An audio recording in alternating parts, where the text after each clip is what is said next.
भारत का दैत्याकार विमान बनने वाला है रेंज बॉम्बर।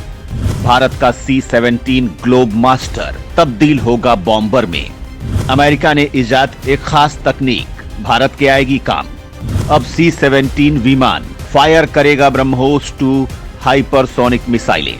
दोस्तों, भारत के पास फिलहाल ऐसे लड़ाकू विमान हैं जो चीन की 5वीं पीढ़ी के लड़ाकू विमानों की धज्जियां उड़ा सकती हैं। हाल ही में एक खबर आई थी कि जब भारत ने राफेल विमानों की डील की और भारत में पहला राफेल विमान LAC पर चीन के सामने तैनात होने आ रहा था, तब उसका सामना करने के लिए 1-2 नहीं बल्कि 5-5 स्टिल्थ J-20 लड़ाकू विमान तैनात कर दिए गए थे। यानी एक राफेल का मुकाबला करने के लिए चीन को 5-5 स्टिल्थ विमान तैनात करने पड़े थे, जबकि भारत का राफेल तो महज 4.5 जनरेशन का ही विमान है।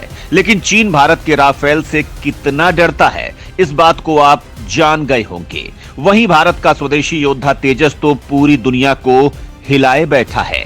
अपने शानदार हल्केपन के साथ ये पलक झपकते ही आंखों से ओझल हो जाता है और उसके बाद 60,000 फीट की ऊंचाई पर जाकर एकदम सटीक हमला करता है कि टारगेट के बचने की कोई गुंजाइश ही नहीं बचती है। यही कारण है कि अमेरिका भी तेजस को खरीदना चाहता है और लगभग 1 दर्जन देश लाइन में है भारत से तेजस की डील करने के लिए। वहीं तेजस का अगला वेरिएंट यानी तेजस मार्क 2 आने वाला है, जो 5वीं जनरेशन का योद्धा होने वाला है। ये तो हो गई तेजस और एमका की बात। लेकिन अगर हम आपको ये बताएं कि भारत के हवाई योद्धा की कतार में एक ऐसा छुपा रुस्तम विमान भी है और जल्द ही ऐसी तकनीक से लैस होने वाला है जो हाइपरसोनिक मिसाइलों की बौछार कर देगा। जी हां, हाइपरसोनिक मिसाइल जिसके वार की काट दुनिया में अभी तक बन ही नहीं पाई है, न ही इसका कोई ऑप्शन है। दोस्तों, ये विमान और कोई नहीं बल्कि भारत का मिलिट्री ट्रांसपोर्ट एयरक्राफ्ट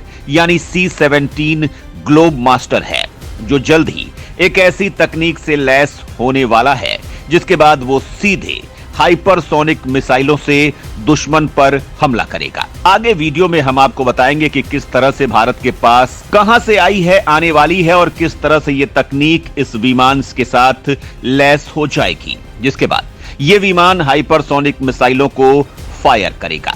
तो दोस्तों, ये सारी बातें हम आपको इसी वीडियो में बताएंगे, तो वीडियो के आखिर तक बने रहिएगा। अमेरिका दे सकता है भारत को कमाल की तकनीक। C-17 विमान करेगा ब्रह्मोस 2 से भयंकर हमला।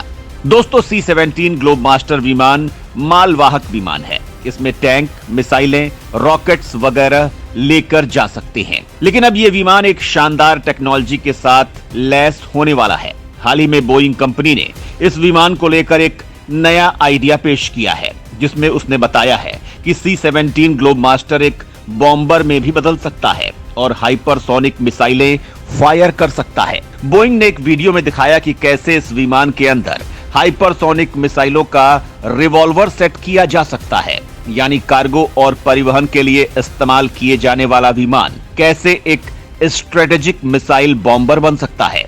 आप इस वीडियो को देखकर आसानी से समझ सकते हैं कि किस तरह से ये विमान हाइपरसोनिक मिसाइलों को पीछे से फायर करेगा। इस वीडियो को देखते ही दुनिया भर में खलबली मच गई है, क्योंकि ये किसी आम रिवॉल्वर की तरह काम नहीं करता। इस रिवॉल्वर की खासियत ये है कि इसमें पीछे से मिसाइल निकलेगी। यहाँ नीचे वीडियो में देखकर आप अंदाजा लगा सकते हैं कि ये कितना खतरनाक हथियार बन सकता है। अब हमारे लिए बेनिफिट वाली बात यह है कि भारत के पास ऐसे 11 विमान हैं, यानी C-17 globe master strategic airlifter विमान। अगर भारत यही तकनीक अपने C-17 ग्लोब मास्टर विमानों में लगवाए तो भारतीय वायुसेना की ताकत में कई गुना इजाफा हो सकता है। चीन और पाकिस्तान की तो हालत खराब हो जाएगी। क्या होती है हाइपरसोनिक मिसाइल रिवॉल्वर? C-17 विमान में कैसे काम करेगी मिसाइल? दरअसल दोस्तों, आपने रिवॉल्वर तो देखी होगी जिसमें फायर करते ही गोलियां बाहर निकलती हैं, लेकिन बोइंग के इस रिवॉल्वर से मिसाइलें बाहर की तरफ निकलेंगी। ये ड्यूल ड्रम डिजाइन वाले इलेक्ट्रोमैग्नेटिक कैटापॉल्स मैकेनिज्म है, यानी प्लेन के अंदर ऐसे रिवॉल्वर जो इलेक्ट्रोमैग्नेटिक गुलेल की तरह काम करेगी। इसमें लगी मिसाइलें तेजी से पीछे की तरफ निकलेंगी। प्लेट से बाहर निकलने के बाद ये मिसाइल एक्टिव हो जाएगी और पहले से तय टारगेट की तरफ तेजी से बढ़ जाएगी। ये नजारा इस वीडियो में साफ तौर पर दिखाया गया है। बोइंग ने इस मैकेनिज्म में X-51A wave rider hypersonic cruise मिसाइलों का इस्तेमाल करके दिखाया है। ये मिसाइल मैक 5 या उससे ऊपर की स्पीड तक जाती हैं। इस मिसाइल को बोइंग कंपनी ने ही बनाया है। ये एक प्रायोगिक मिसाइल है जिसकी स्पीड 5300 किलोमीटर प्रति घंटा है। ये अधिकतम 70,000 फीट यानी 21 किलोमीटर की ऊंचाई तक जा सकती है। इसकी पहली सफल उड़ान 26 मई 2010 को हो चुकी है। इस मिसाइल को पहले अमेरिका वायुसेना इस्तेमाल करती थी, लेकिन 2013 में इसे रिटायर कर दिया गया था। बोइंग ने सिर्फ 4 ऐसी मिसाइलें ही बनाई थी। खैर, यहां मिसाइल जरूरी नहीं बल्कि रिवॉल्वर सिस्टम है। इस सिस्टम में किसी भी तरह की मिसाइल दागी जा सकती है। भारत के पास अगर ये तकनीक आ जाती है और भारत के C-17 विमान हाइपरसोनिक मिसाइल रिवॉल्वर तकनीक के साथ असेंबल हो जाते हैं तो फिर भारत के पास 11 ऐसे विमान हो जाएंगे जो एक बॉम्बर की तरह काम करेंगे। बोइंग C-17 ग्लोब मास्टर विश्व के बड़े मालवाहक जहाजों में से एक है। ग्लोब मास्टर कारगिल, लद्दाख और अन्य उत्तरी और उत्तर पूर्वी सीमाओं जैसे कठिन जगहों पर आसानी से उतर सकता है। इसके अलावा लैंडिंग में परेशानी होने की स्थिति में इसमें रिवर्स गियर भी दिया गया है। कितनी है भारत के C-17 ग्लोब मास्टर की ताकत? C-17 ग्लोब मास्टर विमान 4 इंजनों से लैस है।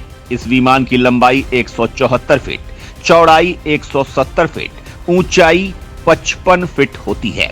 C-17 ग्लोब मास्टर विमान के पास 3500 फीट लंबी हवाई पट्टी पर उतरने की क्षमता मौजूद है। आपातकाल के समय 1500 फीट पर उतरने में भी ये विमान सक्षम है। C-17 ग्लोब मास्टर अपने साथ 70 टन वजन ले जाने में सक्षम है। ये एक बार में 42,000 किलोमीटर तक की उड़ान भर सकता है। वहीं C-17 विमान 150 से अधिक जवानों को एक साथ ले जाने में सक्षम है। 3 हेलीकॉप्टर्स या फिर 2 ट्रकों को एक बार में एयरलिफ्ट करने की ताकत मौजूद है। आपको बता दें कि भारतीय वायुसेना के पास लंबी दूरी के बम वर्षक नहीं है, जबकि चीन के पास हैं, रूस के पास हैं। चीन तो अब स्टेल्थ बॉम्बर बना चुका है। अगर ये रिवॉल्वर सिस्टम भारत के C-17 ग्लोब मास्टर विमानों में लगा दिया जाए तो इससे काफी ज्यादा फायदा होगा। लंबी दूरी पर हमला करना आसान हो जाएगा। भारत को विदेश से मिसाइल खरीदने की जरूरत नहीं है, क्योंकि DRDO खुद हाइपरसोनिक मिसाइल बना चुका है। यानी रिवॉल्वर सिस्टम विदेशी हो सकता है, लेकिन उसमें मिसाइल स्वदेशी लगेगी।